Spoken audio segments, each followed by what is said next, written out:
जय Hind cadets, welcome to भाभी channel. आज हम अपना स्पेशलाइज सब्जेक्ट जिसका नाम है वेपन ट्रेनिंग वो पढ़ेंगे। इसमें आपको मैं कवर करवाऊंगा पूरा स्पेशलाइज सब्जेक्ट जितना है, ठीक है। जो वेपन मोस्ट इंपॉर्टेंट है वो सारे इसमें कवर करवा दिए जाएंगे एंड जो बाकी थोड़े बहुत वेपन्स बचेंगे उसको सेपरेटली कवर करवाया जाएगा, क्योंकि एक साथ में सारी डिटेल नहीं पढ़ाते, ठीक है। तो हम शुरू करते हैं ये वाला चैप्टर। इट्स लाइक इसमें हम क्या क्या पढ़ेंगे, राइफल के बारे में, अपना शूटिंग वगैरह के बारे में, रेंज के प्रोसीजर के बारे में, और मेन हथियार .22 राइफल, SLR, इंसास और LMG, ठीक है। और कुछ इंपॉर्टेंट फुल फॉर्म देखेंगे लास्ट में जो एग्जाम में आती हैं। फाइन, देखो ये चैप्टर आपका जो है प्रैक्टिकल और क्या बोलते हैं रिटर्न, दोनों के लिए मोस्ट इंपॉर्टेंट है। रिटर्न में भी आता है और वाइवा में भी आपसे इससे सवाल पूछते हैं। सबसे पहले इसमें पूछा जाता है आपसे parts of a rifle. As a NCC cadet आपको ये पता होनी चाहिए कि राइफल के कम से कम 10 हिस्से पुर्जों के नाम आपको मालूम होने चाहिए। इसकी एक अलग वीडियो में मैंने एक बार बनाई है ऑलरेडी पहले से, बट एक बार देख लीजिए। इनको 3-4 बार आप रीड करोगे ना तो 10 पार्ट अपने आप याद हो जाएंगे, कोई दिक्कत वाली बात नहीं है। राइफल के पार्ट होते हैं जैसे butt plate, butt screw, trigger guard, safety catch, grip, magazine, case collector, lever, bolt assembly, barrel, muzzle, rear side, fore side, sling, rear sling carrier, upper sling carrier, bayonet catch, range adapter, recoil pad, ejection port, extractor. तो ये सारे याद आपको करने की जरूरत है नहीं, इनमें से कोई 10 आप याद कर लेना जो कि इजी हो आपको लगे, ठीक है। एक सवाल इसमें पूछा जाता है भाई, ये पूछते हैं कि कुछ राइफल के पार्ट्स के ऊपर नाम लिखे होते हैं, नंबरिंग करी होती है, तो वो हिस्से बताओ हमें किस पे नंबरिंग की होती है। तो देखो जो बट होता है ना उस पर कुछ नंबरिंग लिखी होती है हथियार के उस पर, ठीक है। उसकी मैगजीन पर कुछ नंबरिंग करी हुई होती है उन्होंने, ठीक है। उसके बोल्ट पे कुछ नंबर लिखा होता है, कई बार बैरल पे नंबर भी लिखा होता है, और कई बार स्लिंग पे नंबर लिखा होता है। एंड बेनट पता क्या होता है? बेनट होता है खंजर, जो उसके आपने कई बार देखा होगा राइफल के बैरल के साइड में लगा होता है एक बहुत पैना सा नोकीला सा चाकू, दैट इज बेनट उसको बोलते हैं। तो ये सारी चीजें ये एक बार ध्यान दे लेना। इसमें ऐसे पूछते हैं क्वेश्चन की ऐसी हमें चीजें बताओ, मतलब ऐसी जगह बताओ राइफल के ऊपर जहाँ नंबरिंग करी होती है। तो ये सारे एस्ट्रिक वाले जितने हैं ना इन सब पे नंबरिंग करी होती है। फाइन, ये हो जाएगा आपका, ठीक है। आगे बढ़ते हैं। Next is .22 details of rifle. .22 rifle की डिटेल देखो। .22 जो राइफल होती है ना हमारी, जो इस सामने ये लिखा होता है ना .22, ये उसके कैलिबर, एम्यूनेशन, राउंड या चैम्बर, मतलब सबका सेम ही है। उसकी गोली का साइज जो होता है वो दिया होता है, उसका डायमीटर दिया होता है, ठीक है। अब .22 की जो राइफल है उसमें हमारे पास 2 वर्जन आते हैं। एक आता है आपका .22 Mark 4 वाला, ठीक है, और एक आता है .22 डीलक्स वाला। तो जो डीलक्स वाली है ये वाली राइफल होगी जो आपकी, इसका बैरल देखो आप ध्यान से, बैरल बहुत हल्का सा इसका है, ठीक है। और ये .22 Mark 4 ये देखने में थोड़ी सी हैवी राइफल है। ये Mark 4, ये 2 वर्जन है, इनकी डिटेल आपको रटी होनी चाहिए बिल्कुल, ठीक है। अब देखो, अब इन दोनों राइफल्स की डिटेल्स हैं वो आपको पक्का से पूरी रटी होनी चाहिए। B सेट वाले बच्चों को तो SLR और ये 2 राइफल तो बिल्कुल रटी होनी चाहिए, और C सेट के लिए जा रहे हो तो आपको ये वाला हथियार एंड इसके साथ में इंसास, LMG वगैरह पूरे रटे होने चाहिए बढ़िया तरीके से, ठीक है ना।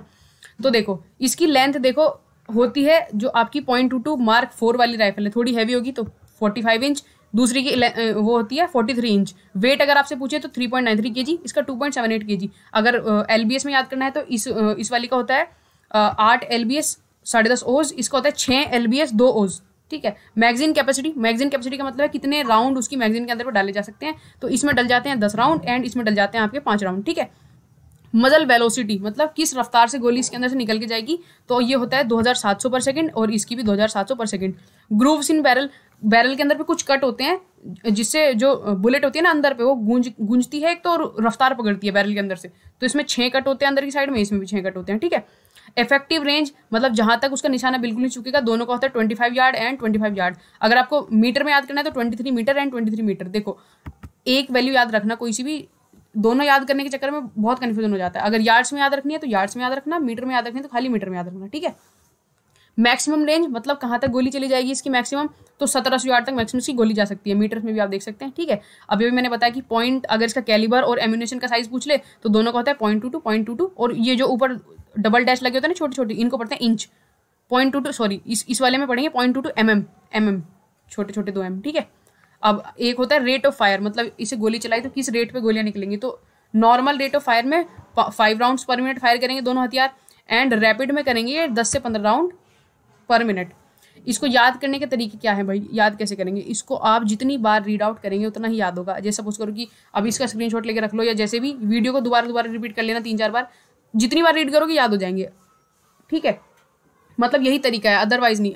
या फिर ऐसा करो कि वीडियो पॉज करके एक कॉपी पे लिखने का ट्राई करो खुद से कि आपको याद भी आ पा रहे, कंपेयर करके कोशिश करो, 3-4 बार रिपीट करोगे तब याद होगा, ऐसे डायरेक्टली किसी को याद नहीं होता, मुझे भी नहीं हुए थे, ठीक है, बट रिपीट कर लिया कितनी बार तो हो जाता है। ओके, अगला देखिए, ये एक आपकी है प्रेसी में दे रखा था ये आपका कि जो बुलेट होती है ना आपकी, बुलेट के बारे में हमें थोड़ी सी जानकारी दीजिए सर, कि उसका कैलिबर 0.22 है, पॉइंट ऊपर इस लेंथ ऑफ बुलेट, अगर इसकी जो ये 0.22 वाली राइफल है इसके अंदर जो बुलेट डाली जाती है उसकी लेंथ कितनी होती है, तो वो होती है 10 mm। ये फिल इन द ब्लैंक्स के फॉर्मेट में कभी पूछ लिया आपसे तो बता देना, है ना। लेंथ ऑफ केस, केस होता है जो इसके पीछे का ये हिस्सा होता है, इसको केस बोलते हैं, पीछे वाला जो गोल्डन हिस्सा है ये होता है इसका 15 mm का, ठीक है। वेट अगर पूछे खाली बुलेट का तो लगभग ये 38 से 40 ग्राम, 38 to 40 ग्राम वजन होता है इसका। टाइप ऑफ बुलेट, ये लेड या कॉपर की बनी होती है, किसकी बनी होती है भाई इसकी बुलेट, लेड की या कॉपर की। और टाइप ऑफ एम्यूनेशन, 2 टाइप का एम्यूनेशन होता है आपका, रिम वाला एक रिमलेस वाला। रिम मतलब इसके नीचे पे ये कड़ी बनी होती है, जैसे ये चीज़ है ना जो इसकी ये नीचे पे, इसको रिम बोलते हैं। तो कुछ एम्यूनेशन में रिम होता है, कुछ में ये वाला रिम नहीं होता, तो 2 टाइप ऑफ एम्यूनेशन होता है, रिम वाले और रिमलेस, ठीक है।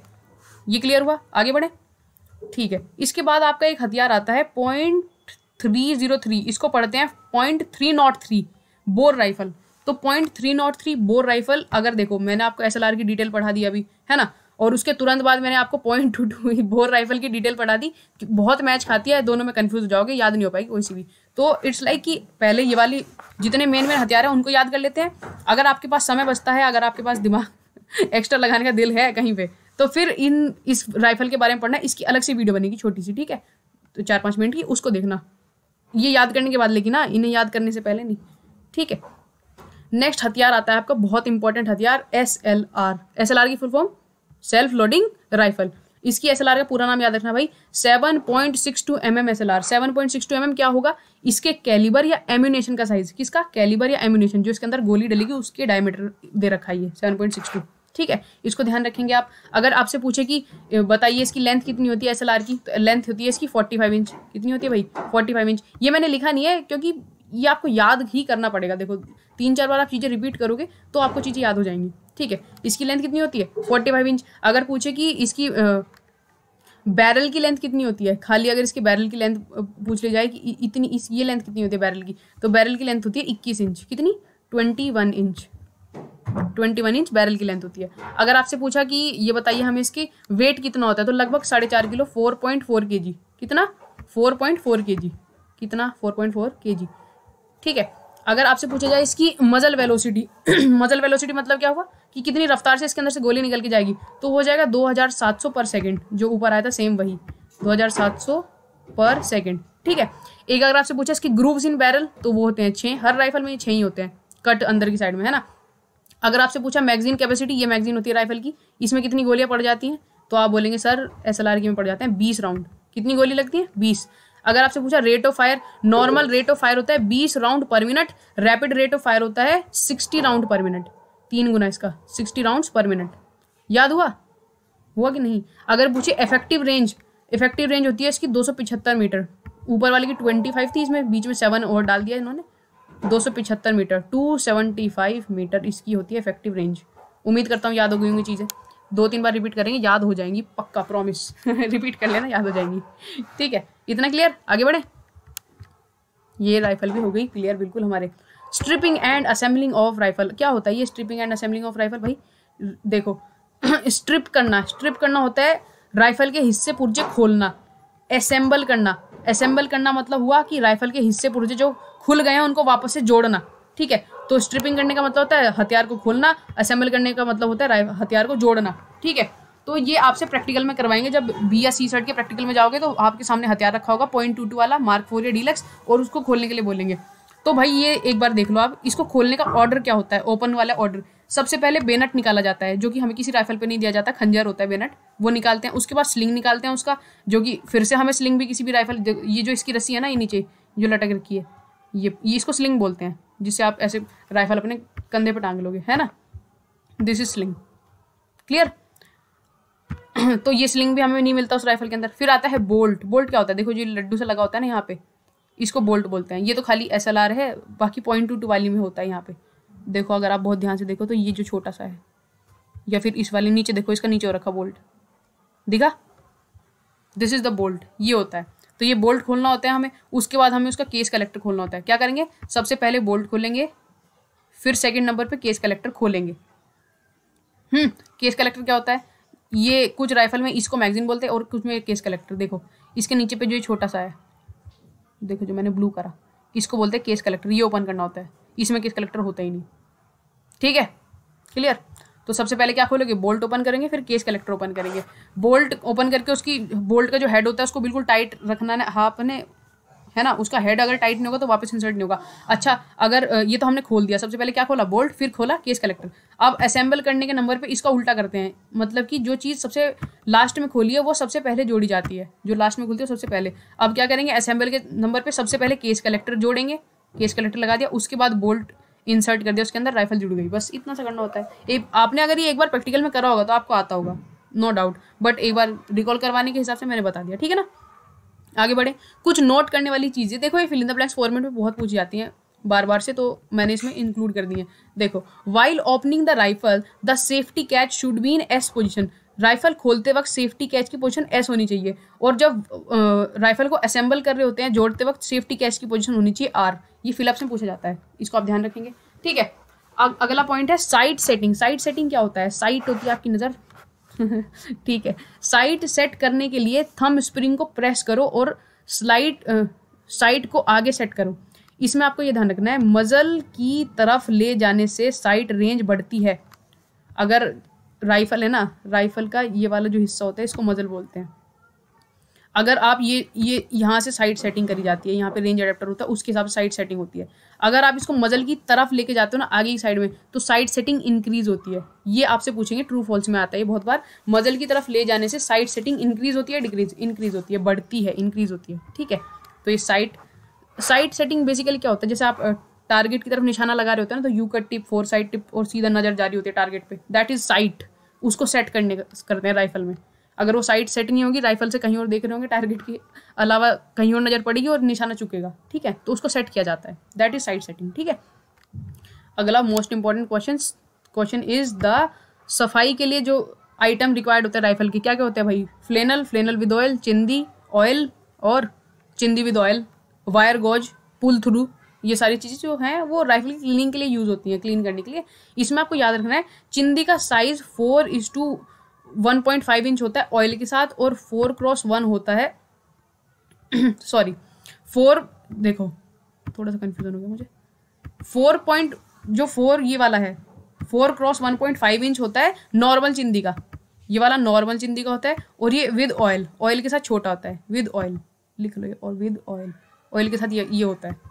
ठीक है, ये हाँ एक बात और बताता हूँ आपको, ये जो मैंने सारे नोट्स बनाए हैं ना, ये बनाए हैं आपके प्रेसी डीजीएनसी साइड से, जो प्रेसी उठाई है उससे बने हैं नोट्स, तो it's the most valid one. आपकी किसी और किताब में कुछ और साइज लिखा हो कोई फर्क नहीं पड़ता, ये प्रेसी है और मतलब उसकी साइड से उठाया गया, तो वैलिड प्रूफ यही डाटा सही है। आर गुप्ता में अगर आप पढ़ते हो उससे, तो उसमें कुछ और दे रखा है, तो don't confuse with that, fine. अगला देखिए रेंज प्रोसीजर। देखो इसका बहुत लंबा एक्सप्लेनेशन है रेंज प्रोसीजर का, बट मैंने इसको बहुत शॉर्टकट में किया है। अगर आपने रेंज पर जाकर एक बार भी शूटिंग करी होगी या फायरिंग करी होगी, तो आपको उसका प्रोसीजर बताने की जरूरत नहीं है, आपको ऑलरेडी पता होगा कि वहाँ पे क्या क्या करवाया जाता है। सबसे पहले आपको डिटेल्स में खड़ा कर दिया जाता है। डिटेल मतलब कि लगभग 5 या 6 लोगों की वो बना देते हैं लाइन सी, और कहते हैं भाई सारे अपने टारगेट से सिधाई में खड़े हो जाओ, है ना। फिर बोलते हैं डिटेल एडवांस करते हैं, तो मतलब डिटेल आ गया हो, है ना। फिर उनसे बोलते हैं डिटेल लाइन पोजीशन, हथियार को लेफ्ट हैंड में उछालते हैं एंड राइट हैंड जमीन पे रखते हैं, उछलते हुए लाइन पोजीशन लेते हैं। लिम्बर अप मतलब हथियार को अपने उधर उसके बट जो होता है ना शोल्डर से लगा के सेट करना होता है। ठीक है, फिर बोलते हैं डिटेल भर कई बार खुद करवाते हैं या कई बार ये आपके साथ में हेल्पर देते हैं, वो करता है। डिटेल आपकी भरी, उसने बुलेट डाली, अपने टाइम से फायर, फिर अपने टाइम से हम लोग फायर करते हैं। फिर हमें बोलते हैं डिटेल खाली कर, एक बार राइफल को कुक करते हैं। कुक राइफल करना मतलब कि उसके बोल्ट को निकाल के पीछे किया फिर आगे कर दिया, दैट इज राइफल कुक किया। एक बार खाली फिर से कुक करवाते हैं राइफल को। फिर बोलते हैं डिटेल रिपोर्ट, इसमें आपको बोलते हैं कि नंबर 1 खाली खोखा मैगजीन केस ठीक, 2 ठीक, 3 ठीक, नंबर 6 खाली खोखा मैगजीन केस ठीक, ऐसे करके तो उसके बाद भेज देते हैं। तो ये डिटेल, ये रेंज का ना पूरा प्रोसीजर होता है। अब एक बार आप इसको देख लेना, इसके बाद आप इसको एक्सप्लेन करने के लिए अगर बोला जाए तो आराम से लिख दोगे, ठीक है ना। ये तरीके होते हैं, आई होप क्लियर हो गई होंगी ये चीज़ें, ठीक है। रेंज का प्रोसीजर, ठीक है। सी सेट वाले बच्चों से पूछा जाता है कई बार कि फायर से पहले की तैयारी की, फायरिंग के लिए अगर हम जा रहे हैं तो कुछ तैयारी हमें पहले से करके रखनी पड़ेगी। क्या क्या तैयारी करके रखनी पड़ती है भाई, ये बताइए। तो देखो, स्टॉप बट के दाहिने किनारे पर 20 इंच या फीट ऊंचे पोल पर 6x6 का लाल झंडा लगाओ। फायरिंग स्टार्ट करने से पहले वहाँ पे एक रेड फ्लैग लगा देना जरूरी होता है, ठीक है। स्टॉप बट की मिट्टी, जो आप जैसे करते हो ना सैंड बैग वगैरह होता है, उसमें उसकी जो मिट्टी है वो नरम होनी चाहिए, उसमें शीशा या पत्थर या स्टोन ऐसा कुछ नहीं होना चाहिए, अदरवाइज वो चूक जाएगा, है ना। इस चीज़ का ध्यान रखना चाहिए। टारगेट बाहर वाले किनारे से 20 इंच के अंदर हो। जैसे आपके ऐसे टारगेट लगा हुआ ना, यहाँ पे टारगेट लगाने की जगह है, तो यहाँ से 20 इंच की अंदर पे लगा होना चाहिए, बिल्कुल किनारे पे टारगेट नहीं लगा होना चाहिए, ठीक है ना। स्टॉप बट के 2x3 ये 2x3 इंच की चौड़ी टारगेट प्लेट लगी होनी चाहिए स्टॉप बट पर, मतलब एक साइड में जगह पे यहाँ पे यार एक चौड़ी टारगेट प्लेट लगी होनी चाहिए। जैसे हमें 25 यार्ड से फायरिंग करवाते हैं नॉर्मली एनसीसी वाले बच्चों को, तो उसकी पूरी चौड़ी एक नंबर प्लेट लगी होनी चाहिए वहाँ पे।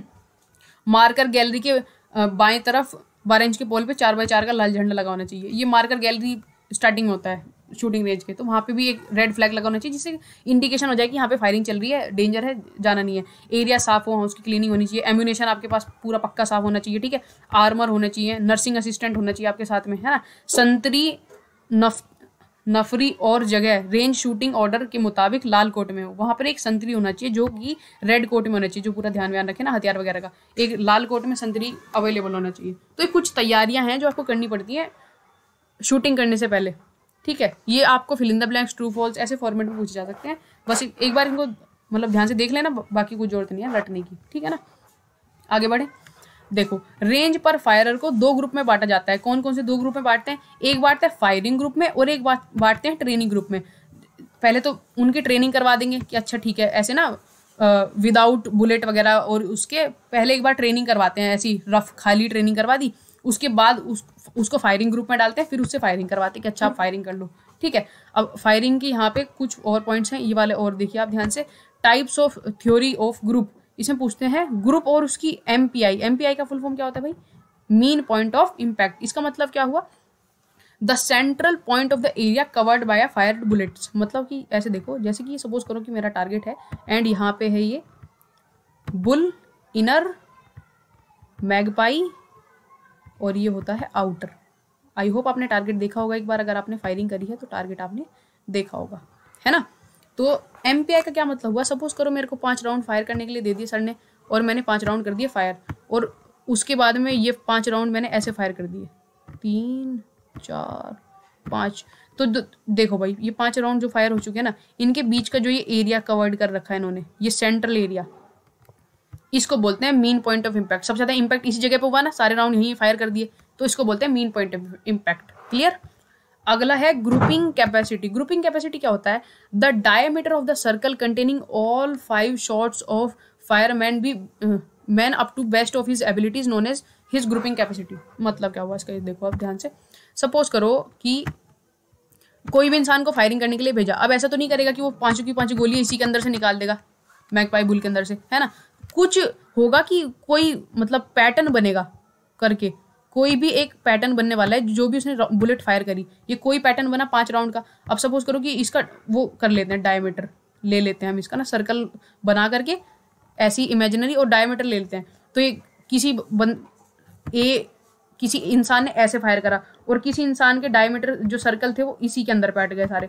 तो आप बताओ किसने बढ़िया फायर करी? इस वाले इंसान ने अच्छी फायर करी ना, क्योंकि इसका सर्कल डायमीटर। तो हम ऐसा बोलेंगे कि जो ये वाला इंसान था ना, जिसने छोटा सर्कल बनाया, जिसका उसकी ग्रुपिंग कैपेसिटी बहुत बढ़िया थी, उसने छोटे से सर्कल के अंदर पे सारे ग्रुप बना दिए, सारी बुलेट वहीं से निकाल दी। और इसका बोलेंगे कि इसकी ग्रुपिंग कैपेसिटी अच्छी नहीं थी, क्योंकि इसने बड़े वाले सर्कल के अंदर से निकाले हैं बहुत सारी बुलेट्स, है ना। तो इसका यही लिखा है इसमें, the diameter of a circle. हमने जो 5 राउंड फायर करेंगे ना, उसका डायमीटर निकाला, containing all 5 shots fired by a man. The diameter of a circle containing all shots fired by a man to best of his ability is known as grouping capacity.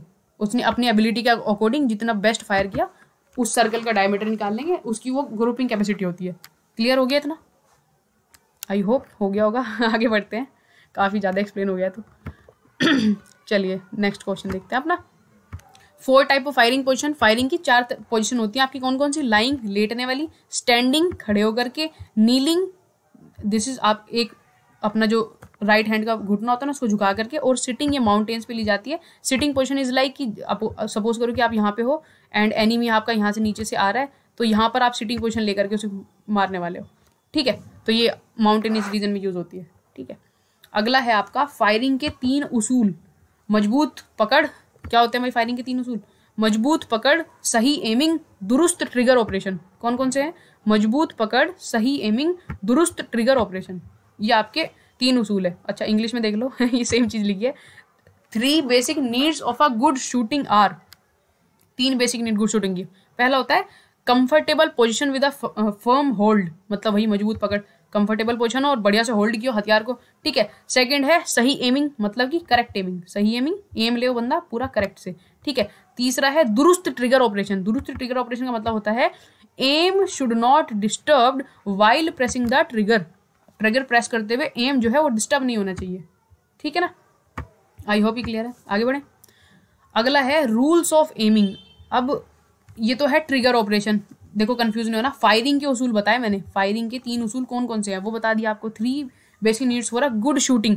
अब ये मैं बोल रहा हूँ rules of aiming, not shooting, aim करने के rules खाली। Suppose करो आपको लेटा के लाइंग पोजीशन में लगा दिया और उसके बाद में बोल रहे हैं कि एम करो। अब कैसे एम करोगे? बढ़िया तरीके से, है ना।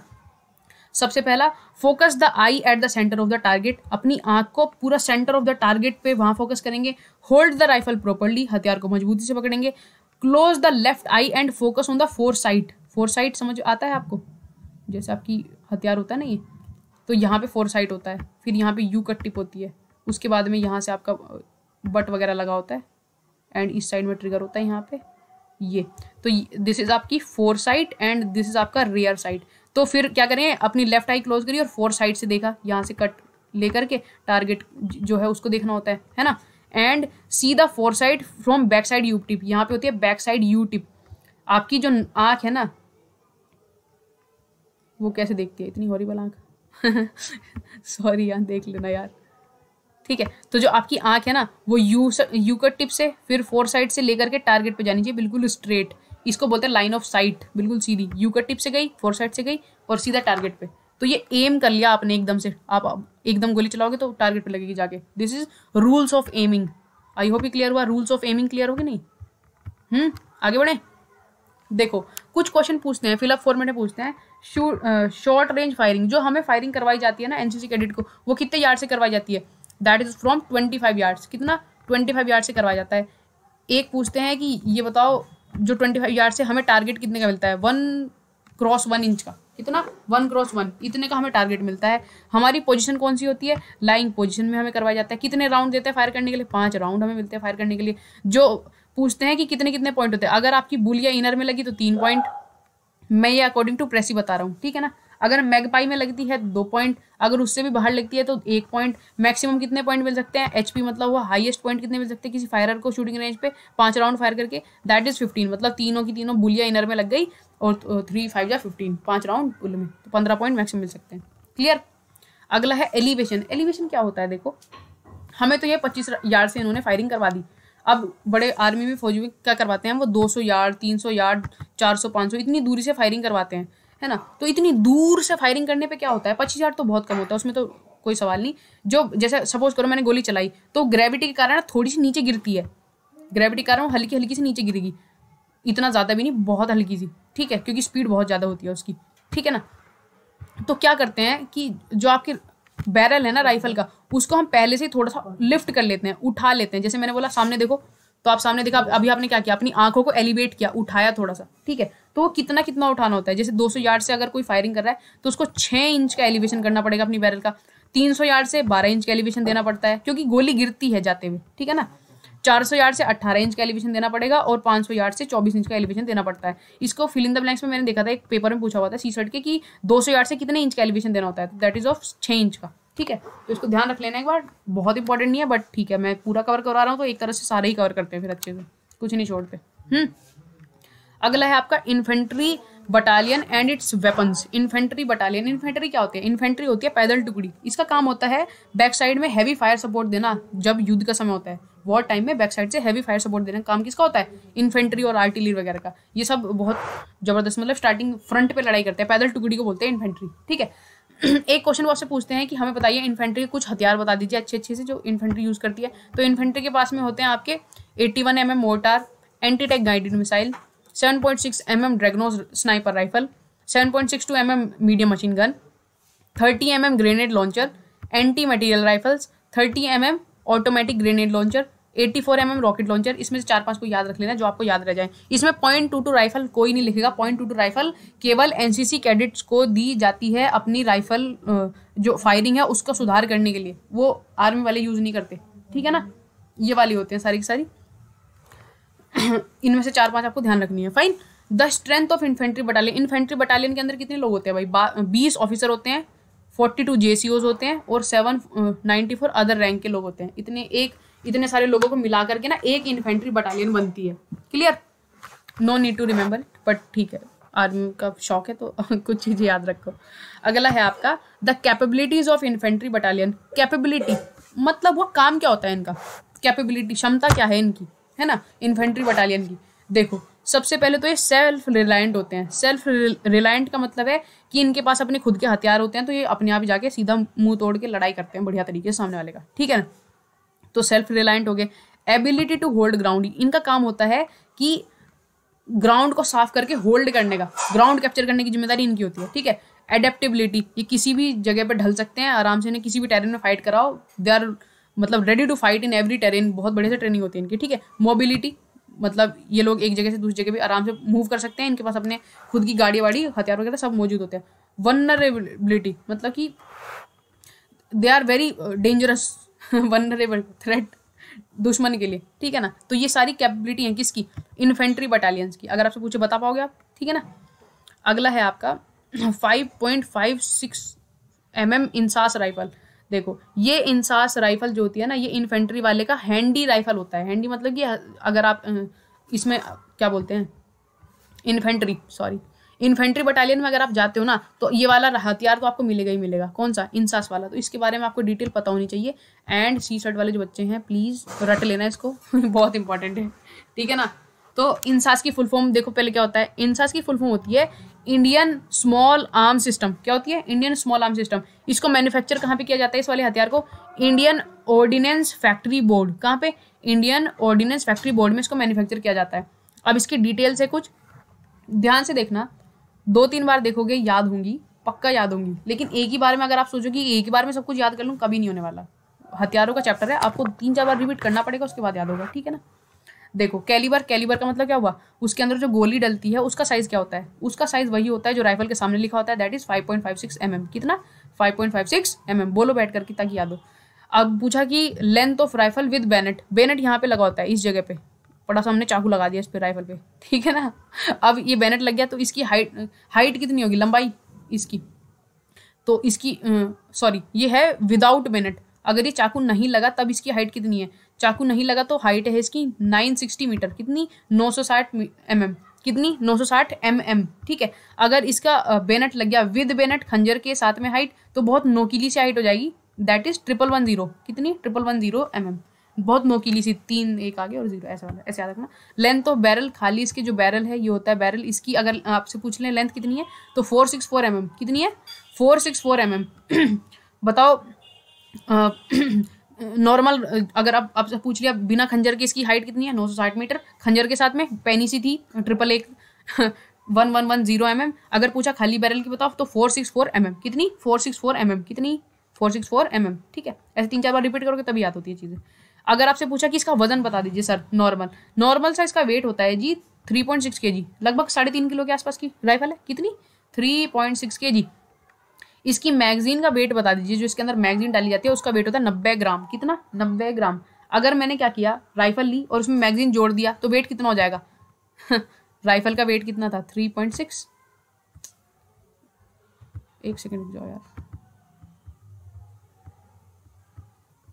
It's like my system is getting hanged, but ठीक है फाइन, ठीक है। कितना बताया मैंने इसका? राइफल का नॉर्मल वेट कितना था? 3.6 kg आपने बोला। अब मैंने बोला कि ये बताइए इसकी 90 ग्राम इसकी उसका वेट बता दीजिए खाली नॉर्मल देख लो यार ऐसी। I can't able to write it but I will improve इस सिस्टम को, मतलब इस पर लिखा नहीं जा रहा है यार, थोड़ा हैंग हो रहा है सिस्टम। ओके यहीं पे देख लीजिए। इसका वेट मैंने बताया नॉर्मल उसका 3.6 kg, ठीक है। मैगजीन का वेट है 90 ग्राम। अब 90 ग्राम 3.6 kg में प्लस करोगे तो अगर मैंने कहा कि इसको मैंने लोड कर दिया तो कितना वेट हो जाएगा 3.69 kg। मैं ये इसलिए बताना चाहता था कि आपको याद करने की जरूरत नहीं, खाली डायरेक्ट ऐड करोगे तो उससे आ जाएगा। 3.5 किलो के आसपास है, 90 ग्राम की वो थी, तो 3.69 kg इसका पूरा वजन। ठीक है। बेनट खंजर का वेट होता है 300 ग्राम के आसपास, 305 ग्राम के आसपास। ऐसे सारी वैल्यू याद नहीं रखनी, खाली वेट हाइट मेन याद रखना। ठीक है ना। इफेक्टिव रेंज मतलब कि कहाँ तक गोली जा सकती है 400 मीटर। कितनी 400 मीटर इसकी इफेक्टिव रेंज है। स्लाइट रेडियस याद मत रखना, इसको काट दीजिए कोई दिक्कत नहीं है। प्रिंसिपल ऑपरेशन ये गैस ऑपरेटेड चलती है आपकी, SLR भी गैस ऑपरेटेड ही चलती है। ठीक है। पेनिट्रेशन मतलब एक गोली अगर आपको लग गई तो कितनी अंदर तक धसेगी, आपको नहीं लगेगी, मतलब दुश्मन को लग गई तो 3 mm अगर 700 मीटर से फायर कर दी तो 3 mm तक अंदर बॉडी के चली जाएगी वो। मोड ऑफ फायर ये सिंगल शॉट भी फायर कर सकती है, 3 राउंड बर्स्ट भी फायर कर सकती है। अब इसकी रेट ऑफ फायर मतलब normal rate of fire 60 rounds पर मिनट है ना, 3 राउंड बर्स्ट में 90 राउंड्स पर मिनट। इंटेंस में ये कर सकती है 150 राउंड्स पर मिनट। साइक्लिक में कर सकती है 600 to 650 राउंड पर मिनट। साइक्लिक में आप क्या करते हैं, इसमें ना पूरी रील लगा देते हैं गोलियों की, तो धदा फायर होती है बढ़िया से। ठीक है। तो कितनी 60, 90, 150, फिर 600 से 650। 60, 90, 150, 600, 650। नॉर्मल करी 60 राउंड, 3 राउंड बस 90 राउंड। इंटेंस में 150। ठीक है। साइक्लिक में 600, 650। ठीक है। आप वीडियो रिपीट करना एक दो बार, you will get to know. 2x पे देख लेना जा करके ना, अभी जैसे अभी आराम से देख रहे हो, इसके बाद में 2x पे देखना, you will get to know everything very fast. ठीक है। अगला है टाइप्स ऑफ एम्यूनेशन। अब एम्यूनेशन मतलब उसके अंदर जो गोलियां होती है ना, गोलियां वो किस किस टाइप की डल सकती हैं। एक बॉल राउंड होता है वो डल सकता है, ट्रेसर राउंड डल सकता है, ब्लैंक राउंड भी डल जाएगा, हाई डेंसिटी कार्टिलेज भी डल जाएगा। कौन कौन से डल जाएंगे भाई इसके अंदर पे? बॉल राउंड भी फायर कर सकती है, ट्रेसर राउंड भी, ब्लैंक राउंड भी, हाई डेंसिटी राउंड भी। और इसकी कैलिबर का साइज बताना मुझे कितना था, कैलिबर का साइज। अगर कैलिबर का साइज याद नहीं आया ना बिल्कुल भी, तो वीडियो सच में रिपीट करना, खुद से प्रॉमिस कर लो कि वीडियो रिपीट करेंगे। और अगर याद आ गया तो कमेंट बॉक्स में डाउन कर देना, उसको लिख देना एक बारी, I will get to know कि हाँ ठीक है चीज़ें आ रही हैं। ओके, इतना clear. Take a halt. Next one is LMG। LMG क्या होता है भाई? LMG is light machine gun. LMG is light machine gun. अब इसके कैरेक्टरिस्टिक्स देखो कितनी प्यारी मस्त एकदम खतरनाक राइफल होती है आपकी लाइट मशीन गन की। ठीक है। इसके 2 वर्जन होते हैं, एक Mark 1-2, एक Mark 3 और 4।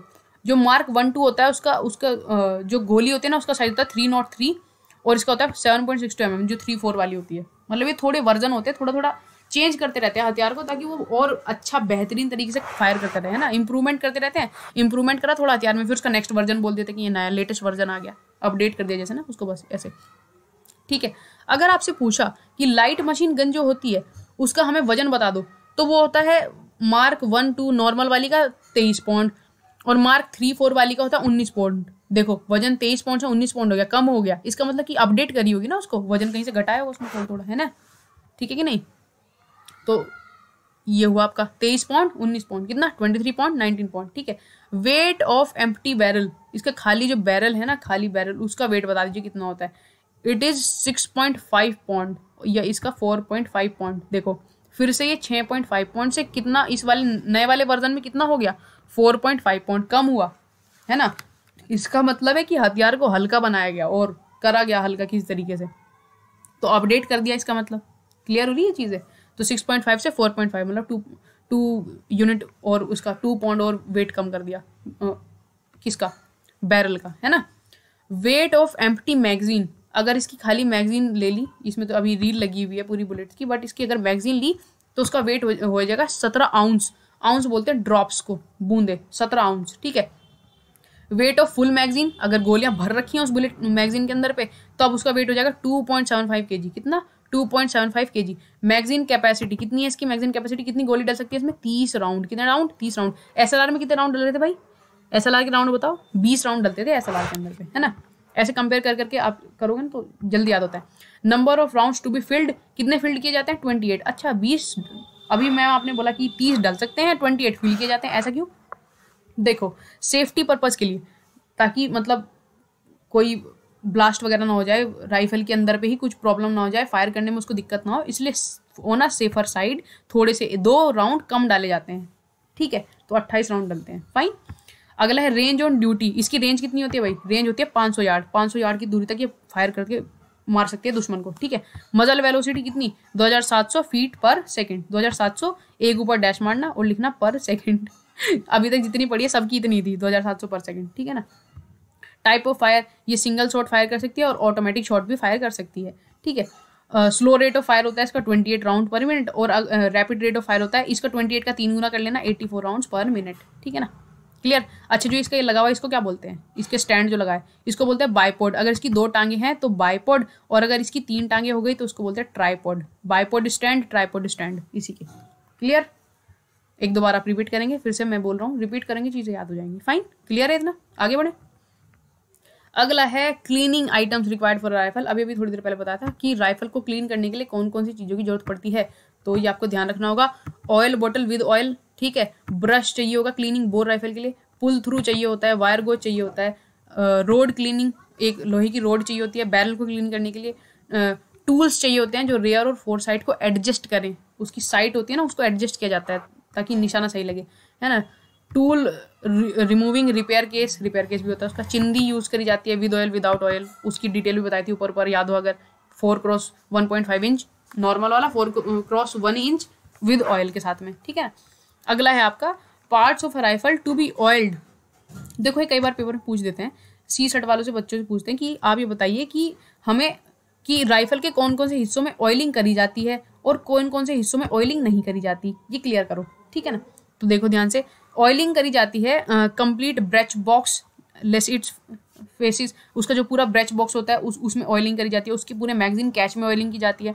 ट्रिगर मैकेनिज्म में ऑयलिंग होती है सारे में, ठीक है। राइफल स्प्रिंग असेंबली में ऑयलिंग की जाती है। कहाँ पे नहीं होती, बैरल के अंदर पे ऑयलिंग नहीं होती। उसके जो सिलेंडर या गैस प्लग होता है उसमें ऑयलिंग नहीं होती।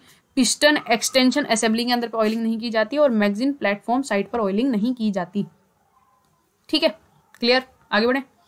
Next one is something extremely important. इसको देखो, कुछ इंपॉर्टेंट फुल फॉर्म है, पेपर में पूछी जाती है तो आपको याद रखनी पड़ेगी, ठीक है। एक है आपका CQB। CQB मतलब होता है क्लोज क्वार्टर बैटल। क्या होता है, क्लोज क्वार्टर बैटल। एक होता है आपका ATGM। ATGM means anti tank guided missile, fine. एक होता है AGL। AGL होता है ऑटोमेटिक ग्रेनेड लॉन्चर। क्या होता है, ऑटोमेटिक ग्रेनेड लॉन्चर। एक होता है आपका INSAS, ये होता है Indian small arm system. INSAS क्या होता है, इंडियन स्मॉल आर्म सिस्टम। एक होता है MPI, अभी भी बताया था, mean point of impact. MPI क्या होता है, mean point of impact. SLR self loading rifle. SLR के कैलिबर का साइज बताओ, अभी तक नहीं बताया अगर तो ठीक है। LMG लाइट मशीन गन, ठीक है। MMG medium machine gun. MGL होता है मीडियम ग्रेनेड लॉन्चर। TRB अभी बताया था, 3 राउंड बस्ट। किसमें करते हैं ये, INSAS राइफल करती है। POA होता है पॉइंट ऑफ एम। एक होता है NRAI national rifle association of India. क्या होता है, national rifle association of India. ये हुआ क्लियर आपको, ठीक है। ये था पूरी वीडियो आपकी। अब मैं आपको लास्ट में जाते थे एक बात और बताता हूँ, जो आपकी ये हथियार है ना, इसमें जो आपका ये 81 mm मोर्टार हो गया, इसकी वीडियो ऑलरेडी चैनल पे पड़ी होगी। अगर इसकी डिटेल याद करनी है तो अलग से करना। देखो सारे हथियारों की डिटेल अगर मैं आपको एक ही साथ में पढ़ा दूँ तो वो याद नहीं रख पाओगे, इसलिए पहले ये वाली सारी रट लो। उसके बाद में छोटी छोटी वीडियो आएगी। 7.62 mm ड्रैगनोज राइफल की भी डिटेल मैं आपको बता दूंगा, मीडियम मशीन गन की राइफल भी, ये आपकी जो रॉकेट लॉन्चर है इसकी भी। ऐसे 3-4 हथियार और हैं जिसकी डिटेल्स आपकी प्रेसी के अंदर पे गिवन है, बोर राइफल की भी। तो उनकी मैं छोटी छोटी क्लिप अलग अलग सी वीडियो को बनाऊंगा। एंड यू आर लाइक कि सपोज कि अगर आपको याद करना है, आपके सीनियर ने किसी ने बताया कि ये आपके एग्जाम ऑफ पर्पज से इंपॉर्टेंट है, तो आप उनको याद करिएगा। अदरवाइज ये वीडियो इनफ है, जितनी इसमें 4 हथियार मैंने जो बताया ना आपको, .22 वाले दोनों वर्जन, SLR वाले, ये INSAS वाला और LMG, खाली इतनी करके चले जाओ, इनफ, बहुत है, काफ़ी हो जाएगा, ठीक है ना। ठीक है, आज के लिए इतना ही, मिलेंगे नेक्स्ट वीडियो में, तब तक के लिए जय हिंद।